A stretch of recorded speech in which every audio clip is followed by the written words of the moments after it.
Oke, jadi Syaira apa nih yang bisa kita diskusikan kali ini di sesi general? Kamu ada pertanyaan apa? Mungkin pertanyaan pertama, jadi sebelumnya kan aku tuh baru banget sidang skripsi ya Pak. Jadi Oke, baru banget sidang skripsi dan masih bingung gitu hal apa yang harus pertama aku lakuin untuk masuk ke dunia karir gitu. oke. Kamu udah megang SKL belum ya? Nah, kebetulan kalau SKL itu belum, cuman baru dapat surat itu keterangan telah sidang. Dan apakah surat itu bisa digunakan untuk melamar pekerjaan atau tidak? Oke, ya aku jawab dulu ya. Surat keterangan udah sidang tuh 50-50 ya gitu. Karena biasanya tuh yang diminta kalau nggak ijazah ya SKL gitu. Cuman aku nggak tahu kekuatan surat sudah sidang itu apa gitu. Karena itu sebenarnya kurang lazim ada. Tapi kalau ada nggak apa-apa dicoba. Ingat ya, dicoba daripada kamu nebak-nebak akhirnya mengurungkan niat, mendingan dicoba gitu. Karena nanti kamu dalam pencarian kerja akan banyak coba-coba gitu. Oh kata dia harus bagus pakai CV kreatif. Oh kata dia bagus ATS friendly. Ya udahlah ini nggak usah coba. Oh kata dia nyari loker di sini banyak yang nggak bener nih, nggak usah coba. Coba aja dulu biar kamu punya experience gitu. Pokoknya selama itu gratis, tidak beresiko negatif, nggak di nggak bakal dihukum, nggak bakal didenda. Ini ngirim lamaran via email. Lampirin apa ya? Waduh, nanti kalau dokumennya kebanyakan gimana nih? Nggak apa-apa, coba aja dulu. Nggak, ngirim dokumen kebanyakan nggak bakal di blacklist, nggak bakal didenda, nggak bakal dihukum. Coba aja dulu gitu. Ya intinya kayak gitu ya. Nanti tengah jalan kamu pasti akan menemukan momen-momen percobaan. Nah, balik lagi ke pertanyaanmu, apa yang harus dilakukan oleh orang kayak kamu yang ibaratnya sedikit lagi gitu, game over gitu ya, ibaratnya udah selesai gitu, Ya. benar-benar pure jadi seorang fresh graduate gitu. Yang pertama, kamu harus temukan dulu kamu pengen kerja jadi apa. Menemukan itu dulu. Nah, di sini salah-salahan dalam arti jangan takut berimajinasi. Coba bikin list tulis 10 profesi yang aku inginkan. Ya, misalkan gitu. Harus punya itu. Aku pengen jadi ini, kalau nggak ini, kalau nggak ini, kalau nggak ini, kalau nggak ini, gitu, gitu. Coba dipikirkan. Kalau susah, gitu, kamu bayangkan dari basicnya lagi. Jadi dari basic ya, kita ngomongin, aku anggap kamu dari basic lagi aja deh. Coba bayangkan pekerjaan yang kamu pengen itu kayak gimana. Ini belum nyebut profesi. Contoh, kamu tulis tapi harus ditulis ya gitu. Aku pengen kerja yang di sekitar kota ini aja atau di mana aja nggak masalah. Aku pengen yang sesuai jurusan atau enggak. Aku jurusan sesuai jurusan boleh, enggak juga boleh. Aku pengen yang jam kerjanya gimana? Senin sampai Jumat, Senin sampai Sabtu, atau kapanpun boleh. Terus habis itu kamu pengen kerja yang kantoran apa yang dari rumah aja? Remote, hybrid, atau di kantor? Kamu pengen yang gajinya minimum berapa? Kamu pengen yang ada benefitnya apa? Kamu pengen yang sistem shifting nggak? Kamu pengen yang tahan ijazah nggak? Kamu pengen yang ada penalti nggak? Kamu pengen yang kayak gimana gitu? Ini belum nyebut apa namanya profesi sama sekali. Oke? Cuma sekedar imajinasi yang kamu pengen gitu. Jadi benar-benar kumpulkan dalam kertasmu tadi, aspirasi tadi, tanpa dibatasi apapun. Batasnya cuma imajinasi. Paham ya? Batasnya cuma imajinasi kamu. Jadi tulis aja kerjaan yang kamu pengen gitu. Aku pengen yang kerja begini, begini, begini, begini. Oke. Setelah kamu tahap itu satu selesai, maka di situ akan ada definisi kerjaan yang kamu pengen. Oke. Nah, setelah ada definisi kerjaan yang kamu pengen tadi, di level atasnya adalah coba yang kamu pengen tadi itu bayangin. Kan aku pengen bekerja yang begini nih. Kira-kira yang aku pengen ini bisa diakomodasi oleh profesi apa aja gitu. Jadi baru dikonversi jadi profesi. Aku pengen yang gaji minimal sekian, kerjanya di sekitar kota sini aja. Aku pengen yang ya WFO, WFA nggak masalah, sesuai jurusan atau nggak masalah. Ini nggak masalah, nggak masalah. Oke, ini semua kira-kira aku jadi apa ya? Jadi customer service, jadi ikut program MT, jadi staff marketing, jadi ini sebut aja gitu. Dimana setiap profesi-profesi yang kamu sebut minimal 10 aku kasih challenge, itu kamu yakini walaupun belum masuk ya, bahwa yang kamu kerjaan yang kamu pengen ini tuh bisa kamu temukan di profesi itu. Balik lagi salah-salahan, salah tebak kan gitu. Tapi semua harus diawali dengan imajinasi itu gitu. Nah, imajinasi ini bisa sambil apa? Riset dulu soal profesinya, tapi nanti dulu. gitu. Coba dulu aja. Oh, aku tuh pengen kerja yang begini, begini, begini, begini, begini, begini. Kenapa? Ya udah, karena aku pengennya memang itu. Konversilah dulu jadi profesi. Jadi nanti kalau aku tanya balik, kenapa kamu ngelamar kerja jadi ini, jadi ini? Lah karena aku dulu kan pengen kerja yang ada begini-begininya gitu loh. Itu jadi alasan yang tidak dibatasi apapun itu. Jadi berimajinasilah seluas mungkin, baru kita mulai filter. Imajinasimu ini yang kau pengen, kita filter sebagai profesi dulu sekarang. Gitu. Ya, paham ya? Tahap kedua itu mengkonversi dari imajinasi kamu jadi profesi. Paham ya maksudku ya? Oke. Iya, paham, Pak. Nah, setelah terkonversi jadi profesi, oh ini jadi 10 profesi nih. Yang sesuai jurusan ada 5 ini, yang nggak sesuai jurusan ada 5 ini. Dah, jadi kan? Kalau udah jadi, cek satu-satu terkait profesi-profesi tadi. Perdalam, riset. Tugas, tanggung jawab, wewenang, kemampuan yang harus dimiliki, keterampilan yang harus dimiliki, pengetahuan yang harus dimiliki, gitu. Kalau aku pengen kerja jadi A, oh aku tuh harus paham soal ini, bisa ini, pernah ini mungkin, gitu. Kamu harus breakdown itu di masing-masing profesi tadi yang kamu pengenin. Berarti Caranya gimana? langkah Langkah berarti ketiga, langkah pertamanya harus ngelis dulu ya, Pak. Jadi betul, eh, di ngelis kerjaan impian. Terus yang langkah kedua, mengkonversi kerjaan impian jadi nama-nama profesi yang real. Nggak, yang tadinya cuma aku tuh pengen yang gajinya minimum sekian, yang jam kerjanya gini, yang lingkungannya begini, yang begini-begini. Itu nomor satu. Yang nomor dua, ya apa? Oh ya, misal jadi ini, jadi ini, jadi ini, jadi ini, jadi ini. Nah gitu, itu tahap nomor dua. Paham ya? Gitu. Terus tahap nomor tiga adalah cari tahu dulu. Untuk orang yang bekerja jadi A, itu butuh skill apa, butuh pengetahuan apa, butuh pernah apa, butuh bisa apa. Nanti dihubungkan dengan tugas dan tanggung jawabnya. Jadi di situ riset soal tugas tanggung jawab, wewenang, pengetahuan minimum, pendidikan minimum, keterampilan minimum, kayak gitu. Dari situ nanti akhirnya kamu paham apa output dari tahap 3 ini. Outputnya bukan sekedar, oh ini butuhnya ini butuhnya, enggak itu. Nanti outputnya jadi 3 hal. Mana yang kamu sudah bisa dan sudah punya, cukup dipertahankan atau tingkatkan. Mana yang kamu sudah bisa, sudah punya, tapi belum lengkap atau kurang terlatih. Padahal jelas-jelas dibutuhkan untuk profesi itu. Latih, biar lebih terlatih. Mana yang kamu belum bisa, belum punya, padahal dibutuhkan untuk posisi itu. Luangin waktu untuk latih itu. Ini bisa sifatnya benda abstrak, bisa benda konkret. Benda abstrak misalkan, oh untuk jadi A butuh keterampilan Microsoft Excel yang advance. Aku nggak bisa Excel sama sekali. Masih punya waktu untuk belajar Excel sambil ngelamar-ngelamar, sambil tiap hari kamu luangin waktu untuk ningkatin itu. Harus bisa bahasa Inggris secara lancar. Aku bisa bahasa Inggris, tapi masih basic, sambil ngeluangin waktu. Oh ini ada info lokernya, butuh lampirin SKCK. Aku nggak punya SKCK, aku bisa ngurus dulu, gitu loh. Jadi dari yang tadi itu, kamu lihat browsing riset soal tugas tanggung jawab yang ada di internet, plus kamu ngintip-ngintip info lokernya. Kan ada kualifikasi, syarat-syarat dokumen yang dikirim apa, biasanya yang harus disiapkan apa, gitu. Jadi di tahap nomor 3 itu, mana yang harus disiapkan karena memang dibutuhkan, tapi kamu belum punya, dibutuhkan, kamu punya tapi masih kurang, atau kamu sudah punya, gitu. Baik yang sifatnya abstrak ini lebih kayak yang nggak bisa dipegang ya, kayak pengetahuan, pengalaman kan nempel di badan. Sama yang sifatnya barang konkret yang harus diurus, buka rekening lah, punya SKCK lah, punya kartu kuning lah, punya apa kayak misalkan, punya LinkedIn lah gitu, punya sosmed inilah gitu. Itu disiapin dulu, itu tahap nomor 3. Paham ya? Ntar minum dulu, kamu juga boleh minum. Oke.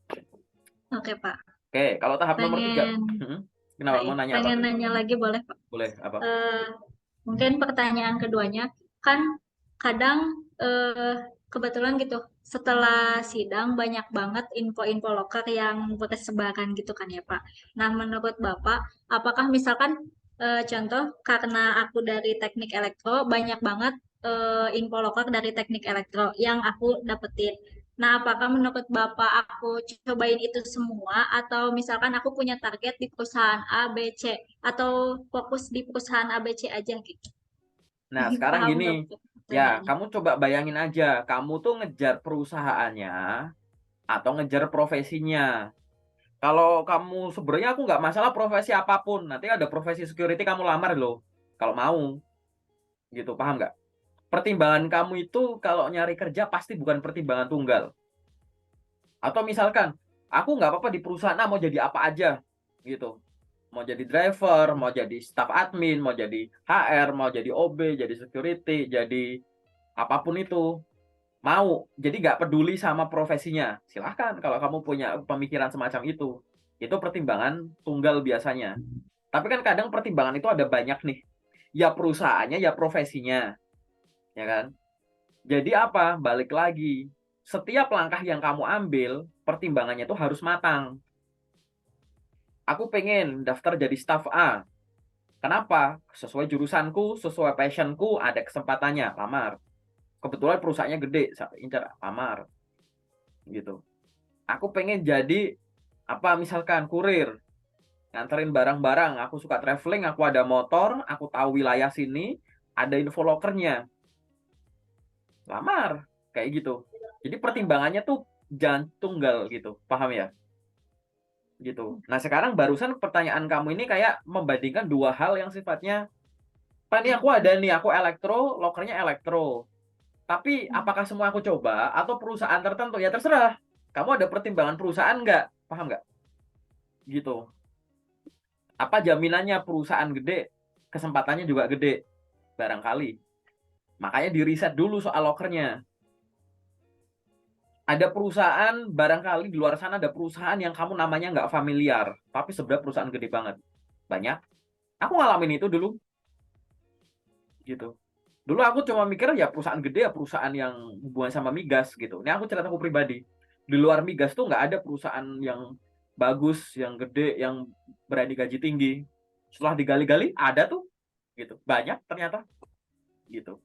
Nah itu loh maksudku. Pengetahuanmu tuh masih terbatas, risetmu itu diperlukan, gitu. Tapi balik lagi, kalau ada kesempatan daripada di skip, mending dicoba.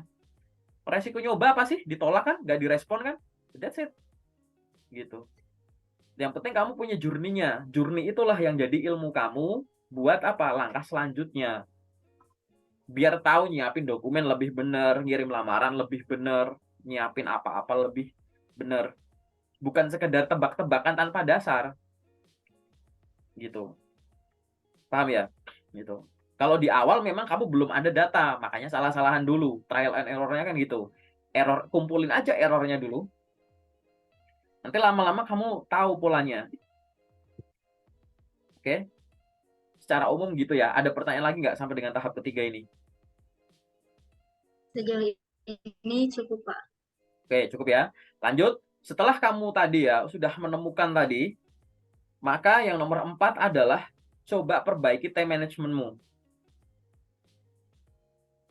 Jadi tadi kamu udah ngurusin apa yang kamu pengen, terus konversi itu menjadi profesi yang diinginkan gitu ya. Terus habis itu kamu sudah mendefinisikan terkait dengan tugas tanggung jawab yang lain-lain gitu. Jadi kamu tahu mana yang udah bisa, mana harus dilatih banget karena belum bisa, belum punya gitu, yang sifatnya konkret abstrak tadi. Tahap keempat adalah perbaiki time managementmu. Maksudnya gini, kamu mulai nyusun time management sesuai dengan data tahap 1, 2, 3 tadi. Harusnya di tahap nomor 4, kamu di awal udah bisa mikir gini, oh berarti setiap hari aku jangan cuma sibuk nyari lamaran. Nyari lowongan kerja. Tiap hari aku nggak cuma sibuk ngelamar kerja. Karena masih banyak hal yang belum aku punya. Padahal dibutuhkan untuk profesi-profesi incaranku. Jadi perbaiki time manajemenmu Kak tadi. Setiap hari wajib ada jadwal melamar kerja sambil tadi pengembangan diri atau ngelengkapin yang kurang-kurang tadi loh. Coba itu. Kalau misalkan kamu haus, ya minum. Kalau ngantuk ya tidur. Kalau lapar ya makan. Kalau job seeker, ya searching for job gitu kan ya ibaratnya gitu.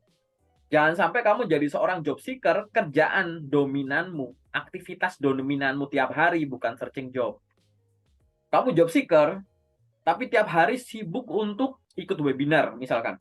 Salah nggak ngikut webinar? Nggak, gitu. Bagus nggak webinar? Bagus. Tapi kalau itu menyita waktumu dan menjadi porsi kegiatan yang memakan waktu dengan porsi terbesar dari 24 jam kamu dalam satu hari, pasti ada yang salah. Gitu. Ya dong. Sama kayak kamu ngantuk. Minum kopi boleh nggak? Boleh. Boleh. Tapi minum kopi paling cuma berapa lama sih ya? Waktu lebih lama ya buat tidur. Karena memang kayak gitu. Ini sama. Kamu coba susun. Oh, aku punya waktu, coba kamu pikir gini, waktuku 24 jam, dikurangin waktu tidurku berapa, kurangin waktu bantuin orang tua berapa, kurangin waktu apa misalkan santai-santai isoma berapa, me time kamu berapa. Temukan tuh waktu kosong kamu selama sehari dengan status sekarang nih mau lulus, itu berapa jam? Oh, aku sekarang punya waktu 6 jam kosong. 2 jam di pagi, 2 jam di siang, 2 jam di malam gitu. Nggak harus 6 jam tuh nggak harus berturut-turut ya. Tapi kamu harus bisa nyebut angka. Aku tuh punya waktu kosong sekian jam gitu. Nah, angka yang kamu sebut tadi silahkan dibagi dua. Boleh 50-50, boleh berapa persen terserah. Satu porsi untuk lamar kerja, satu porsi untuk pengembangan diri. Jadi tiap hari tuh kerjaan kamu tuh jangan cuma lamar kerja terus. Tapi yang kamu nggak bisa, nggak dipelajari. Ya kan? Yang harusnya diurus-urus dulu keluar, ngurus surat ini itu, dibikin ini itu dulu, nggak punya. Gitu. Punya file-file macam-macam, lebih milih di scan pakai foto. Padahal scan pakai foto buram lah, miring-miring lah gitu. Padahal kamu tinggal luangin waktu ke tukang fotokopi di scan. Scan sekali paling dipakai seumur hidup bisa. Beberapa dokumen ada yang bisa dipakai seumur hidup. Kayak gitu. Kayak gitu loh maksudku, ya. Jadi harus gitu. Tapi jangan sebaliknya juga. Sibuk ngurusin ini itu tapi tiap hari nggak ada kegiatan apply. Padahal tiap hari selalu ada loker baru. Kayak gitu. Paham ya? Tahap nomor 4 itu intinya time management, Paham, Kak? di mana outputnya adalah kamu bisa menentukan berapa jam untuk lamar kerja, berapa jam untuk pengembangan diri. Itu tahap nomor 4. Oke. Tahap nomor 5 adalah eksekusi secara konsisten. Kan tahap nomor 4 udah punya jadwal tuh. Ya sudah, yang kamu punya planning untuk lamar kerja, silahkan lamar kerja secara rutin. Pakai banyak platform. Jangan semuanya lewat email, terus ngirim lamarannya. Ada yang lewat job portal ABC, ada yang lewat LinkedIn gitu. Itu harus konsisten, ditarget. Coba tetapin target angka. Teman-teman yang pernah sharing sama aku, yang dulu-dulu, yang udah pada keterima kerja, gitu, tahu bahwa bikin target pribadi. Aku minimum harus ngirim lamaran sekian banyak. Kalau sebelum sekian banyak, aku nggak tidur, gitu. Itu yang sering aku omongin tuh, coba bikin target gitu. Teman-teman itu rata-rata 20-30 lamaran per hari. Per day. Aku nggak nyuruh kamu banyak-banyakan. Cuman kalau kamu orangnya suka dikasih tantangan, mending nantang dirimu sendiri. Kan gampang 20 minimum. Kamu punya LinkedIn, punya grup lokerku, punya akses website perusahaan, punya job portal A, job portal B. 5, 5, 5, 5, 5, 25. 4, 4, 4, 4, 4, 20. Gitu. Gampang sebenarnya. Serius gitu. Jadi kirim secara konsisten. Jangan hari ini ngirim banyak, besok dikit. Besok hari libur, kamu ikutan libur ngirim lamaran. Dengan alasan, tapi kan HRD-nya kan prosesnya cuma di hari kerja dan jam kerja. Coba buka Jobstreet. Jobstreet bisa diakses nggak websitenya di hari Sabtu? Bisa. Di hari Minggu? Bisa. Lokernya ada nggak? Ada. Kenapa nggak dikirim? Gitu. LinkedIn bisa nggak? Bisa. Kenapa alasannya? Tapi kan HRD-nya lagi libur. Loh, nggak masalah. Sistemnya tetap jalan kok. Gitu loh maksudku gitu. Jadi coba dulu hal-hal yang semacam itu gitu kan. Tetap konsisten. Bangun di sini tuh kita tuh bangun kekonsistenan gitu. Kenapa? Karena konsisten itu akan membuat segala hal terlihat mudah. Contoh, ya kita Zoom ini. Kita Zoom ini tuh sebenarnya lagi melakukan hal yang konsisten loh. Contoh apa?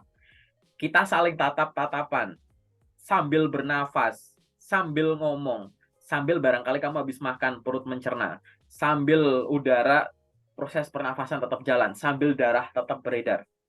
Mikir nggak kamu kenapa darah, kok ini habis ini dari jatuh mau kemana ya darahku ya? Kan nggak mikir.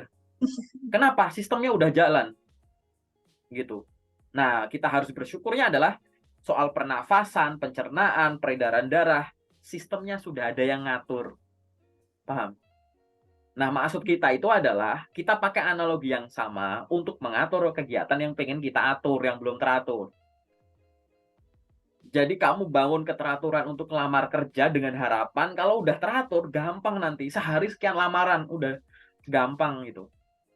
Gitu. Memang untuk membangunnya yang susah gitu. Tapi kita bisa belajar dari apa yang ada di badan kita. Keteraturan itu akhirnya kita bisa multitasking tanpa dipikir loh. Gitu. Oke, itu dulu yang kamu harus yakini. Ya, gitu. Begitupun untuk pengembangan diri tadi. Apa yang kamu kurang, yang belum kamu bisa, luangin waktu buat belajar. Balik lagi tadi, jangan sampai sehari kamu belajar terus, nggak apply-apply. Itu nggak boleh. Pakai logika ngantuk tadi ya, kalau ngantuk ya tidur. Gitu. Iya. Gitu. Banyak, aku nggak nyalahin teman-teman ya, no offense ya, tapi banyak aku tanya, kamu sibuk ngapain? Bantu kakak, jagain ponakan, bantu orang tua, eh, jualan ini itu. Nggak ada yang salah dengan itu, paham nggak? Gitu. Tapi jangan jadikan itu sebagai kegiatan Alasan. dominanmu. Kalaupun itu jadi kegiatan dominanmu, maka kegiatan lain yang nggak terlalu penting, silahkan dikorbankan waktunya. Bisa waktu tidur 10 jam, ya jadi 6 jam, 7 jam. Ngulangin waktu tidur sejam, buat di saat orang biasa kamu masih tidur, kamu udah buka laptop, misalkan kayak gitu. Gitu. Boleh kayak gitu. Nah, itu namanya pengorbanan ya, gitu. Tapi kan balik lagi, kamu harus belajar dulu, browsing aja. Cara menentukan prioritas tuh gimana? Berdasarkan pentingnya dan urgensinya. Nah, kamu browsing tuh harus paham. Mana yang penting dan urgent diapain, mana yang penting tapi nggak urgent diapain, mana yang nggak penting tapi urgent diapain, yang nggak penting dan nggak urgent diapain gitu. Pelajari itu gitu. Jadi biar kamu tahu nanti pergerakannya enak gitu. Oke. Jadi poin nomor 5 adalah eksekusi. Poin nomor 5 ini outputnya adalah eksekusi secara rutin yang direkap. Loker yang habis kamu kirim, bikin rekapnya di Excel misalkan. Paling nggak, sebenarnya Google Sheet bisa sih, tapi aku nggak saranin pakai Excel. Bikin tabel Excel, tanggal sekian, nama PT-nya ini, posisinya ini, dapat info lokernya dari mana, ngirimnya via apa, keterangannya apa gitu. Tanggal 1, PT ABCD, posisi CS, info loker dari LinkedIn, ngirimnya via email, keterangan, baru ngirim lamaran. Direkap aja terus gitu. Begitu ada update, datamu diupdate. Biar apa? Biar enak nanti ngolah datanya. Fungsi ngerekap lowongan yang dilamar itu banyak.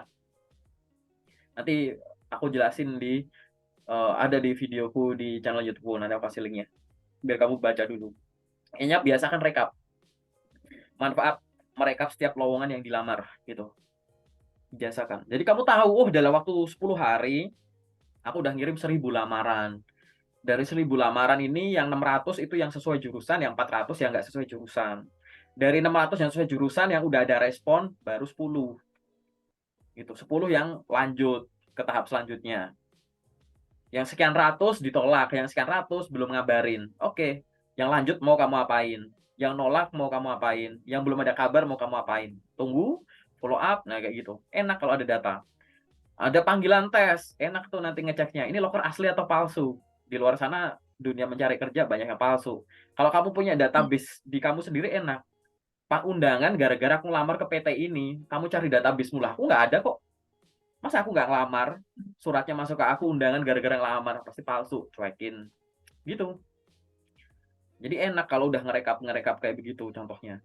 Gitu ya. Jadi intinya poin nomor 5, ingat ya, dieksekusi dengan ada rekapnya gitu ya. Yang nomor 6 adalah evaluasi yang barusan udah aku bocorin. Evaluasi dari performamu secara periodik. Setelah kamu membangun konsistensi untuk lamar kerja selama sekian hari atau sekian minggu, sambil kamu belajar sesuatu, coba bikin checkpoint gitu. Sejauh ini aku udah sekian lamar yang aku kirim menggunakan ini gitu. Nanti kan pasti kan ada tuh outputnya loker-loker. Udah ngirim sekian banyak, sekian yang lolos ke tahap selanjutnya, sekian yang ditolak, sekian yang nggak ada kabar. Apa yang harus dilakukan action plan-nya, terus habis action plan ngapain lagi gitu.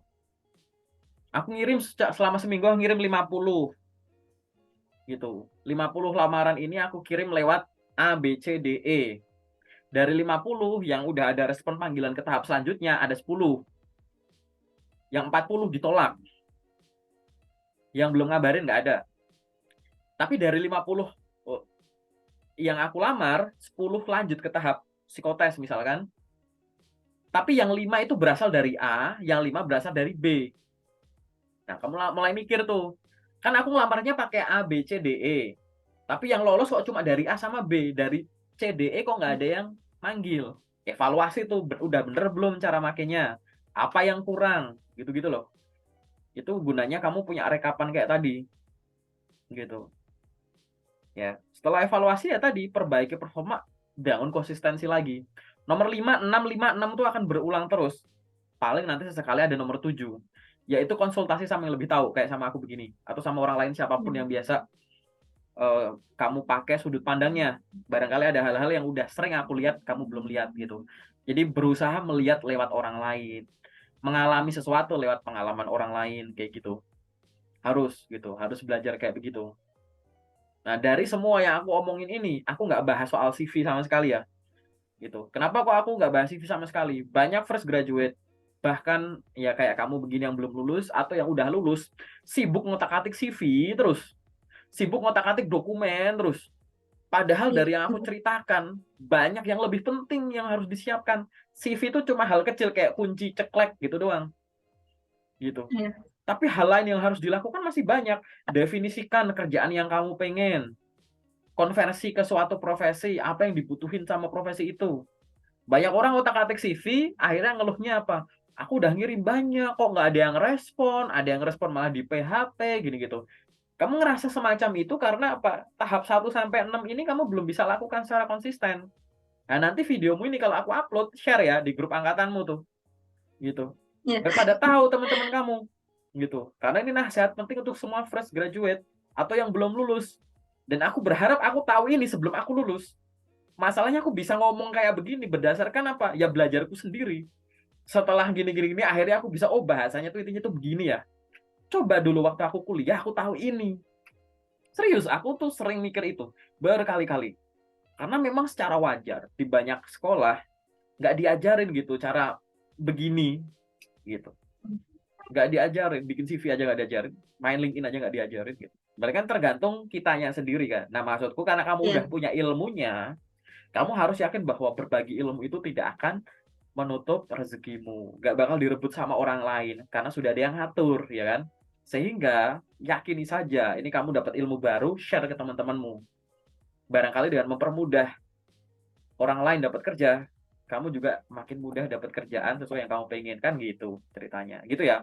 Tahap 1 sampai 6 itu intinya begitu ya. Iya. Definisikan tanpa dibatasi. Nomor 1, pekerjaan yang kamu pengen. Nomor 2, deskripsikan sebagai pekerjaan yang kamu inginkan profesinya apa. Yang nomor 3, riset soal pekerjaan Tanggung tersebut. jawab. Ya, sampai ketemu apa yang harus dipertahankan, Iya. ditingkatkan, apa yang harus benar-benar diupayakan karena belum bisa yang sifatnya hal-hal yang abstrak atau yang konkret kayak gitu. Tahap nomor 4, perbaiki ulang langsung jadwalmu selama 24 jam, time managementmu diperbaiki lagi.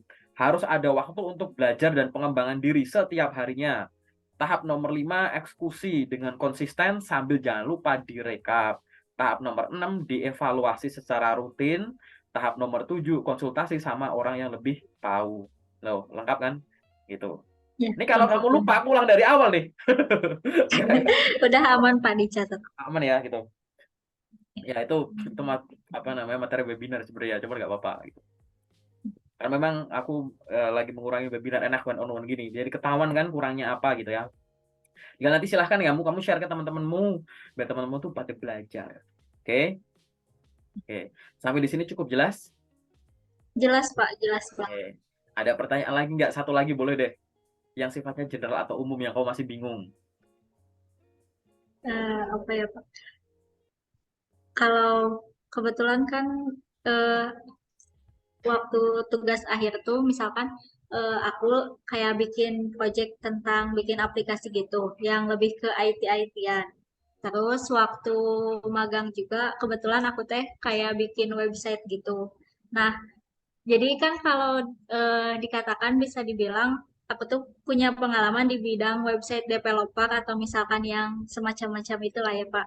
Nah, apakah menurut Bapak eh, jadi gini, aku tuh punya pengalaman di bidang itu, tapi aku bisa di bidang itu, tapi aku tuh nggak pengen kerja di bidang itu. Apakah, tapi jadi kalau di bidang lain aku belum tahu apakah mampu atau tidak. Tapi kalau di bidang itu aku percaya aku tuh ada bisanya gitu. Menurut Bapak, apakah coba di bidang itu, tapi aku bisa tapi aku nggak suka atau aku nggak bisa tapi aku suka gitu. Mending yang mana Pak? Oke, ini Ngerti aku nggak Pak? lagi berusaha share screen. Udah muncul belum ya? Aduh, sorry. Aku mau share screen apa namanya whiteboard ke tempatmu. Habis ini aku coba bikin. Bentar. Muncul nggak ya di tempatmu? Muncul Pak. Oke, nih ya. Aku mau gambar nih. Ya, gambar apa nih kira-kira ya? Nah, ini nih. Di sini tuh namanya area yang kamu pengen. Oke, warna merah. Terus yang warna biru ini adalah area yang kamu bisa. Oke.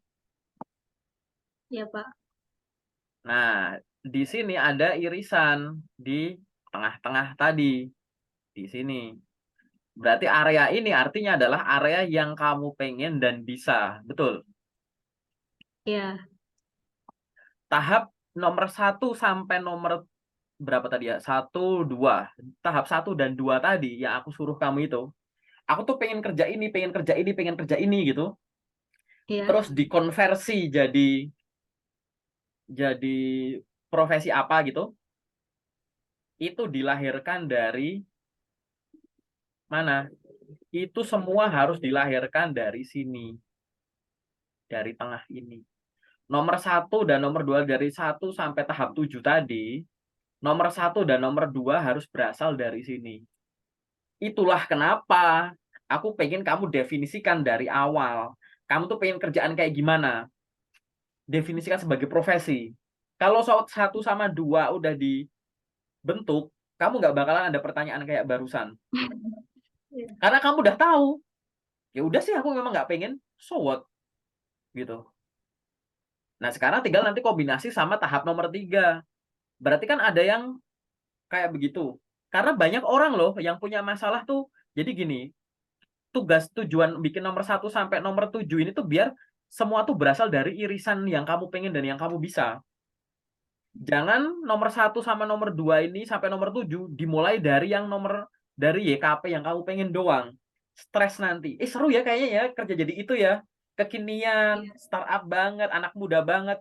Sekedar pengen, pengen, pengen, pengen. Tapi kamu nggak bisa. Stres nanti kamu. Atau kamu di sini, kamu bisa sesuatu, tapi nggak pengen. Gitu. Wah, aku salah jurusan nih. Wah, aku bukan passionku nih. Sayang ulang kuliah gitu-gitu. Itu akhirnya tuh di sini nih. Gitu.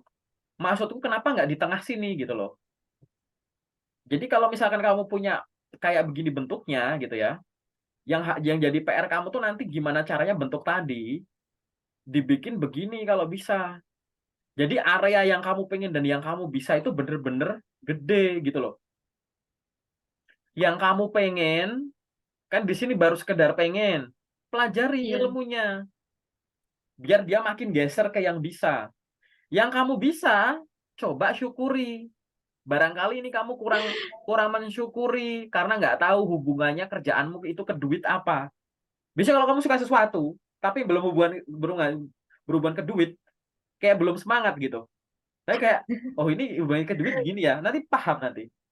Coba pikirin, bikin area ini, perpotongan ini jadi segede ini. Paham maksudku? Paham, Pak. Gitu. Jadi boleh nggak kalau aku jurusanku A pengen kerja jadi B? Ya bebas, boleh. Gitu. Definisikan dulu. Nah, sekarang aku challenge kamu dulu, karena ini sesi general.